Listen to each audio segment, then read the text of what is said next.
We're entering a more experimental age within the MCU, and if the trailer for Agatha All Along is any indication, we're about to be subjected to new elements of the spookier side of the MCU.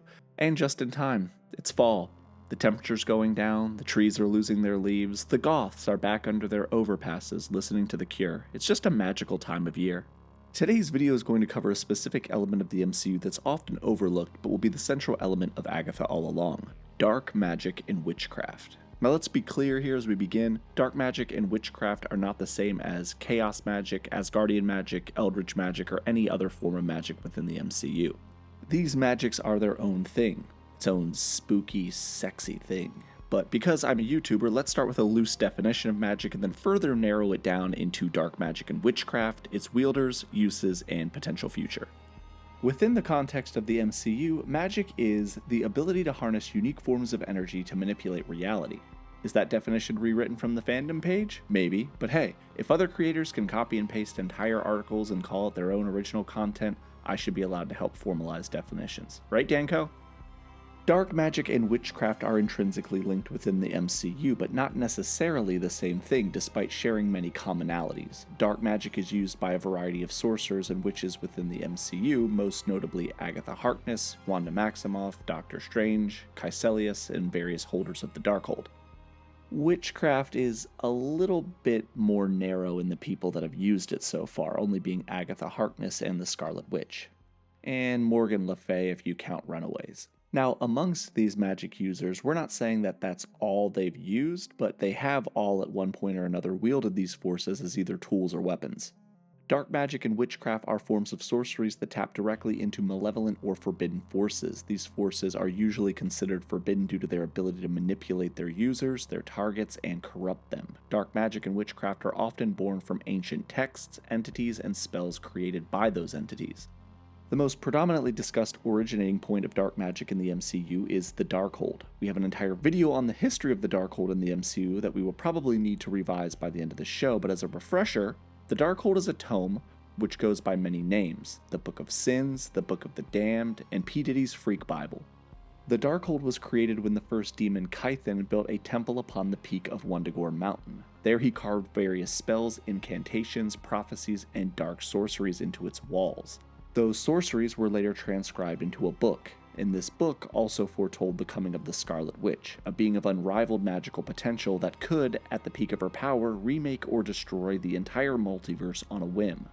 The Darkhold became steeped in mystery and forgotten lore, but as its legend grew, it quickly became the most coveted dark magical tome amongst dark sorcerers and witches across the globe. The Darkhold wasn't said to be a singular grimoire with set information, and while it contains specific chapters, such as the Scarlet Witch prophecy, it in reality contained infinite cursed knowledge and would reveal to the reader the means to obtain what they wanted through twisted instruction. Think of it as like a messed up version of the mirror from Harry Potter. It just shows you what you want to know, and it corrupts you while it does it.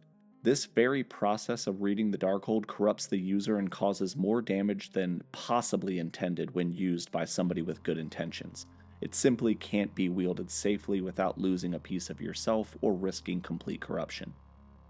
The first owner of the Darkhold that we're aware of is Morgan Le Fay, who is a very, very powerful sorceress and has been alive since around the 5th or 6th century, as she has been closely associated with Arthurian legend. She was the leader of her own coven of witches, who she commanded from the Dark Dimension. After being tragically betrayed, Morgan was banished to the Dark Dimension and remained there for years. While trapped in the Dark Dimension, Morgan still has influence in the main dimension. As mentioned earlier, she commands a coven of witches from the Dark Dimension, which she does by communicating to them through thin places, which are portals that can be used to send messages from dimension to dimension. These are usually reflective surfaces, like mirrors and pools of liquid. This is expanded upon during Multiverse of Madness, where Wanda, who had the Darkhold at the time, and likely learned the same information Morgan did about thin places. To escape the Dark Dimension, Morgan telepathically gave Nico Minoru a spell to help her and her friends. This spell, called Tenebra, Latin for darkness, which teleported Nico and everyone around her into the Dark Dimension, also teleported Morgan into the main dimension where she and her coven of witches would wreak havoc. Speaking of Nico, she and her mother, Tina, also practice dark magic, although neither of them are witches. Tina learned sorcery under the Ancient One in Kamar-Taj alongside Wong and Caecilius. She obtained the Staff of One sometime after it was brought to Kamar-Taj, and Tina quickly mastered the ancient relic. Eventually, Tina was contacted by Morgan, who convinced her to steal the relic, which she did. However, she did not give it to Morgan, but kept it for herself and fled Camartage. The Staff of One would eventually be passed down to her daughter Nico, who would use the powerful relic to combat Morgan and the Darkhold. In Season 3 of Runaways, there is a time skip during this time, and we find out that Nico trained with a master of the mystic arts and learned to perform magic traditionally without the help of the Staff of One. While Runaways was at some point considered canon to the Sacred Timeline, having direct connections to Doctor Strange, Infinity War, and Agents of S.H.I.E.L.D., its current status is unknown, but it would still be considered part of the MCU multiverse, so it was worth mentioning these powerful dark magic users. Now, the remainder of the history of the Darkhold is contained in a previous video outlining its complete history, which is pretty expansive and serves as a great primer for Agatha Harkness, if you combine it with our video on Agatha's comic origins. But let's fast forward a bit. The tomb itself eventually comes to be in the possession of Agatha Harkness, who travels to Westview, New Jersey to investigate a powerful magical anomaly created by the untrained Wanda Maximoff, suffering crazy amounts of stress. Agatha is already a strong practitioner of dark magic and witchcraft, and uses her abilities to manipulate Wanda throughout the events of the show. Agatha subtly influences Wanda's perception of reality, leading her to question her own actions and the nature of the Westview illusion. She keeps Wanda and the others in a state of perpetual confusion, leading Wanda to believe that everything transpiring in Westview was done by her subconsciously, when in reality it was Agatha all along, hence the entire purpose of that delightful song. You know you sang it, don't lie. Why are you lying?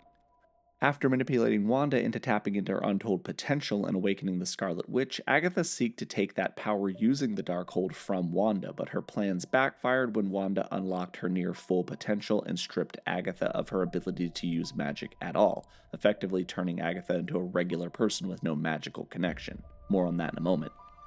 Wanda then uses the book to teach herself the magical dark magics within it, and as predicted, the tomb corrupts Wanda, and the once proud Avenger begins a rampaging quest of self-fulfillment, attempting to bring the magically birthed children she created within the Hex anomaly of Westfield into reality. Of course, in order for her to do that, she would have to kill America Chavez, a unique being within the multiverse who can travel through the multiversal plane at will. This battle between Wanda, America, and Doctor Strange ultimately leads to her complete corruption and death. We think. Right? Nah, she's alive. Come on, you know she's alive.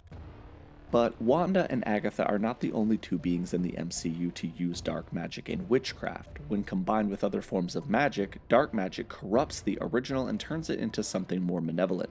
The Ancient One uses dark magic by drawing power from the Dark Dimension, a forbidden technique that draws a significant amount of outrage from other sorcerers. This allows her to manipulate time in the physical realm and trap other sorcerers within that plane. Caecilius, the former student of the Ancient One turned #1 Dormammu simp, also uses dark magic in conjunction with dark dimension magic to manipulate time and create chaos. Even the All-Father himself, Odin, is capable of using dark magic to generate a portal that allows him to travel amongst the realms after the Bifrost is destroyed. He also uses it to send Thor to Earth. Heimdall, upon his dying breath, summons the use of dark magic in order to transport Hulk to Earth to warn them of the impending invasion by Thanos.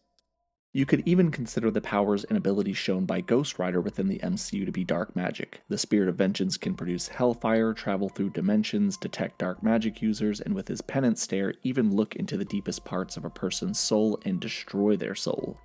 And while this isn't every single dark magic user within the MCU, as the definition of magic and its dark variants are pretty open to interpretation, there are many characters who would fall into this category, but I think these are some of the more prominent users worth mentioning. And look, I'm not going to give you every example of the time that somebody used dark magic. We'll be here all day, but there are examples that you might remember, and if you think of something I'm forgetting that's really big, let me know down in the comments below.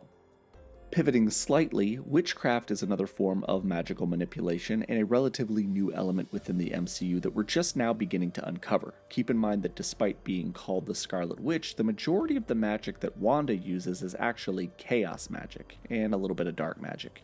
Her ability to use witchcraft has been fairly limited so far due to a lack of training, or at least not really shown.